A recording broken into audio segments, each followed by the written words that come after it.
दोस्तों, ऑस्ट्रेलिया ने पहला ओडीआई मैच जीत लिया पाकिस्तान से, जो कि एमसीजी में मेलबर्न क्रिकेट ग्राउंड में खेला गया। आप लोगों ने उसको देखा होगा, एंजॉय भी किया होगा। बड़ा इंटरेस्टिंग मैच था। बड़ा एक सनसनीखेज मैच हुआ है, जो कि पाकिस्तान ने 203 स्कोर बनाए और ऑस्ट्रेलिया ने उसको 8 विकेटों के नुकसान पे चेज कर लिया।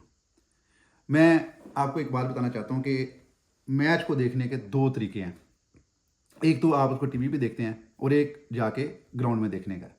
मैं ग्राउंड में था और मैं कुछ चीज़ें आपको बताना चाहता हूँ जो कि कैमरा नहीं दिखाता, और वो चीज़ें लोगों की नज़रों से छुपी रह जाती हैं। पहली तो बात यह है कि जो एमसीजी का ग्राउंड है, इसमें आज तकरीबन 25,000 लोग वहाँ पे मौजूद थे। 26,000 होंगे मौजूद, 25,800 थे। 26,000 लोग जब शोर करते हैं तो बहुत प्रेशर बिल्ड हो जाता है। मैं आपको एक एग्जांपल देता हूँ कि जब पाकिस्तान और इंडिया का T20 मैच हो रहा था, जिसमें विराट कोहली के मशहूर ज़माना 2 छक्के हारिस रऊफ को, उस वक्त वहाँ पे तकरीबन 1 लाख बंदा मौजूद था। और 1 लाख बंदे का जो शोर है, कान फटने वाले हो जाते हैं। मतलब जब विराट कोहली छक्का मारता है तो भी कान फटने वाले हो जाते हैं। जब पाकिस्तान कोई विकेट लेते हैं इंडिया की, तो भी कान फटने वाले हो जाते हैं। तो उस प्रेशर को हैंडल करना, ये प्लेयर्स जो है ना, ये इनको इस चीज़ के लिए अप्रिशिएट करना चाहिए। वो किसी भी टीम के हों कि जो इतना प्रेशर को हैंडल करते हैं।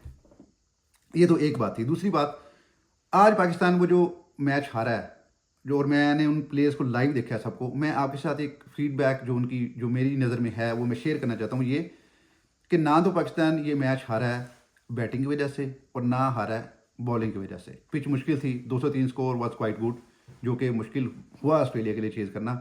और भी मुश्किल हो सकता था अगर हमारे प्लेयर फिजिकली फिट होते। फिटनेस के इश्यूज हैं हमारी टीम में।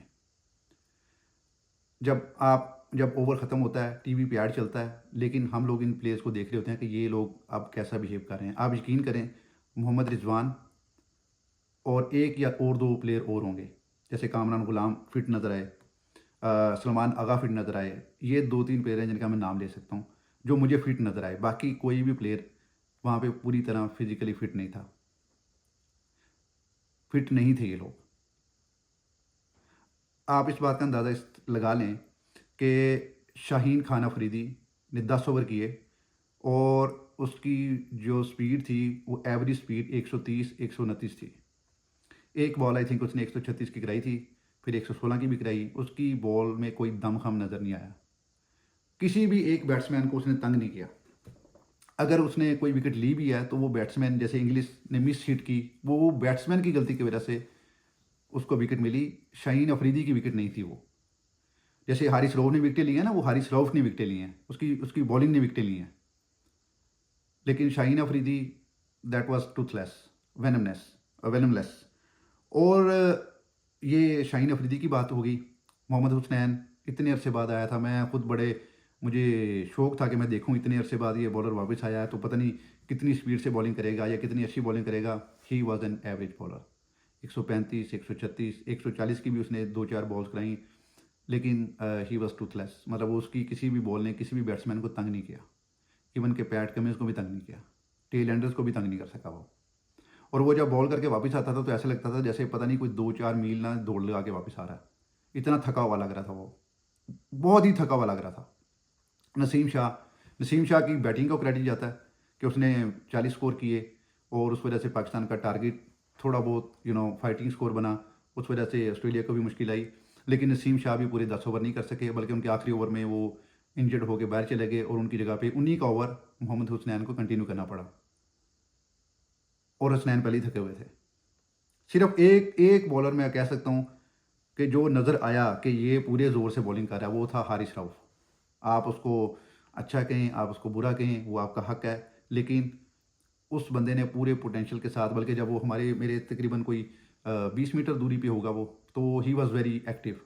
मतलब वो उसको आप एक एक साइड से दूसरी साइड पे भागने का बोलें तो वो भागेगा। अच्छा, फिर ये लोगों को जब वो मोहम्मद रिजवान कहता था ना कि इधर से इधर आ जाओ, इधर से इधर आ जाओ, तो ये वहाँ पे कैटवॉक शुरू कर देते थे कि आराम आराम से इधर से उधर जा रहे हैं, उधर से इधर आ रहे हैं। अगर मैं इसको कंपेयर करूँ ऑस्ट्रेलिया के साथ, हमारे सामने जंपा खड़ा था। वो कभी इस साइड से पूरे ग्राउंड की दूसरी साइड पे जाता था। मैक्सवेल वो इधर से उधर जाता था। लबुशेंग, ये लोग भागते हुए नज़र आते थे, एक्टिव नज़र आते थे। मैंने एक मैच देखा था पाकिस्तान और ऑस्ट्रेलिया का, बैक इन 2022।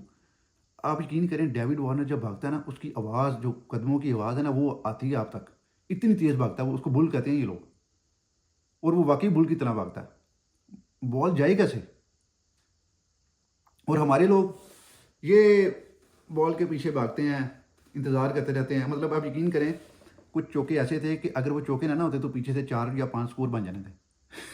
मतलब कि वो शुक्र करे चौके हो गए, क्योंकि पीछे से उन्होंने 4 बल्कि 5 रन ले लेने थे, 1 रन ज़्यादा बन जाना था। फिर वाइड बॉल, जैसे ही वो Mohammad Husnain short pitch ball करने की कोशिश कर रहा था, वो वाइड बॉल हो जाती थी। 16 इन्होंने आई थिंक, या इतनी ऑलमोस्ट सिमिलर इन्होंने वाइड बॉल्स की हैं। तो 15-16 रन आपने एक्स्ट्रा दे दिए। फिर हमारे बाबर आजम साहब, उनसे बॉल ही नहीं पकड़ी जाती। फिर वो अपनी टांग लेके खड़े हो गए। पता नहीं, आप शायद आप लोगों ने देखा कि नहीं देखा, वो अपनी टांग लेके खड़े हो गए। उसके हाथों को बॉल लगती है और बॉल स्लिप हो जाती है। 2 रन, मुझे बड़ी अच्छी तरह याद है, 2 रन बने थे। ये 2-2 रन करके ही तो आपने मैच जीतना होता है। इतना अगर आप पहले ही कम स्कोर बनाते हो, ऊपर से आप रन लीक करना शुरू कर देते हो, 2 रन, 1 रन, तो फिर जीतना काफ़ी मुश्किल हो जाता है। वो भी that too against a team like Australia, जो कि जो कि जिनको हराना बड़ा मुश्किल है। आप अंदाज़ा करें कि पैट कमिंस, जो उनके टेल एंडर हैं, जो कि एक बैट्समैन है, उन्होंने कितनी जिम्मेदारी ली कि वे बैटिंग की और तब तक आउट नहीं हुए, बल्कि आउट ही नहीं हुए जब तक उनकी टीम जीती नहीं है। तो ये गेम ऑफ अवेयरनेस होती है। बॉल रोकते रहे, गेम को लेकर लंबा चले। उनको पता था मेरे पास बॉल्स का कोई मसला नहीं है, मैं जितनी मर्जी बॉल्स खेल सकता हूँ, रन रेट का मसला नहीं है। सिंगल लिया, डबल लिया, और हारिस रऊफ को फिर उन्होंने एक चौका भी मारा था, वो जो याद है, फुल यॉर्कर जो हारिस रऊफ ने मारा, कितनी अच्छी शॉट थी वो वाली। मतलब वो शॉट टीवी पे और तरह नज़र आती है, लेकिन एमसीजी में थोड़ा सा बता दूं, एमसीजी बहुत बड़ा ग्राउंड है, ये काफ़ी बड़ा ग्राउंड है। नसीम शाह ने जो छक्के लगाए हैं, 4 छक्के लगाए हैं, वो बड़े ज़ोरदार छक्के थे। मतलब वो वाकई, जिन्हें आप कहते हैं ना छक्के, वो छक्के थे, वो मिकी माउस छक्के नहीं थे। और फिर रिजवान ने भी एक छक्का लगाया था। लेकिन रिजवान की कप्तानी को अप्रिशिएट करता हूँ मैं, बल्कि करना भी चाहिए, कि उसने 203 रन बनाने के बाद भी ऑस्ट्रेलिया जैसी टीम को मुश्किल में डाला। और रिजवान बड़ा एक्टिव था, उसकी कप्तानी शानदार थी। हर ओवर के बाद, हर बॉल के बाद वो प्लेयर्स को चेंज करता था, अपनी फील्ड दोबारा से सेट करता था एज पर द रिक्वायरमेंट्स। तो कप्तानी उसने बड़ी शानदार की। ओवर उसने बड़े अच्छे रोटेट कराए। फिर उसने हारिस रऊफ को लगाई रखा, छोड़ा नहीं उसको कि आप, जैसे हम करते हैं ना कि 1 आउट कर दिया, आप नेक्स्ट बंदा आ जाए तो आप रेस्ट कर लो, जैसे हमारी पिछले कप्तान करते होते थे। तो उसने ऐसा नहीं किया। हारिस रऊफ को अनफॉर्चुनेटली जाना पड़ा, उसकी वो नीचे गिर गया था, तो उसको चोट लगी थी। लेकिन अगर वो ना गिरते तो शायद वो हारिस रऊफ को कंटिन्यू रखते। और वो भी एक बड़ा, आई थिंक, एक सेटबैक था पाकिस्तान के लिए कि हारिस रऊफ का जो मोमेंटम था वो ब्रेक हो गया, और उनकी जगह से फिर से हमारे थके हुए बॉलर मोहम्मद हुसनैन को ओवर कराना पड़ गया। तो मैं अगर इसको सम अप करूँ तो मोहम्मद रिजवान की कप्तानी 10 आउट ऑफ 10,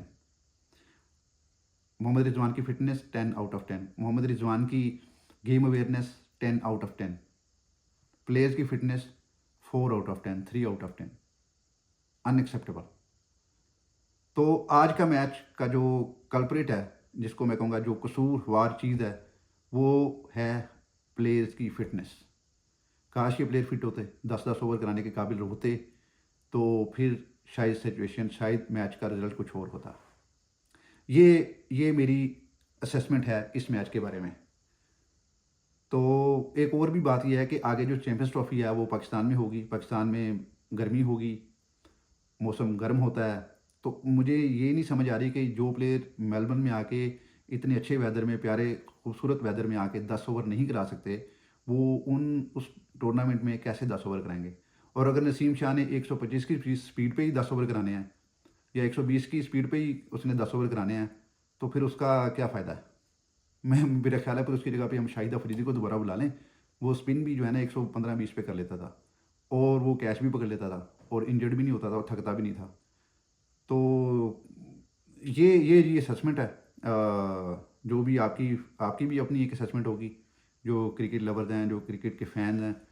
तो ये है जी आज के ओडीआई का, इसको आप खुलासा कह लें या एक रिव्यू कह लें। थैंक यू सो मच, अपना ख्याल रखिएगा।